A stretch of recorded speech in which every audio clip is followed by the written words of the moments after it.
Good evening mga kapatid. Andito na naman ako sa tatay ko. Ayan ang tatay ko. Parang malungkot siya ngayon. Ayaw magtawa. O, yan nakasimangot ko. Tatay, kumusta ka na? Pagaling ka na tayo para makalabas na tayo tayo. Ayan mga kapatid. Napakahirap talaga magkaroon ka ng karamdaman lalo na sa ating mga magulang. Kasi kapag ang magulang ay magkaroon ng karamdaman, kasama ang mga anak. Pero para sa akin, simple lang.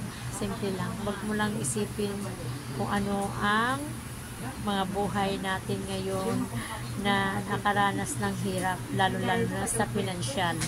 Sobrang hirap talaga kapag ang pinansyal na ang mawala sa'yo.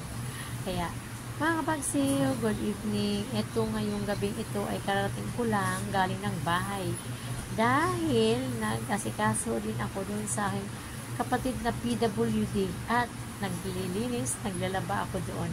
Ayan, karating ko lang. Dito na naman ako mga kapagsiyo. Katabi ko naman ang tatay ko. Biro mo mga kapagsiyo, ang aking anak na panganay ay nandito kanina ang nagbantay. Hindi sila magkaigi kasi daw hinihintay ako ng tatay ko. Ako daw ang gusto niya magbantay. Paano na yung aking hanap buhay mga kapagsiyo kapag ako'y naandito palagi? Samantalang almost 10 days na po ako ditong nanalagi sa kanya. Hindi na po ako nakapaghanap buhay. Siyempre, kailangan din natin na kumita dahil marami po tayong mga bayarin, lalo na sa aking dalawang kambal na nag-aaral. Kailangan ng araw-araw na mayroon kang kinikita para itutusto sa kanila. Kaya mga kapagsiyo, simpleng buhay, simpleng pangarap, simpleng trabaho, yun lang ang pangarap ko. Makabayad lang ng mga obligasyon sa buhay.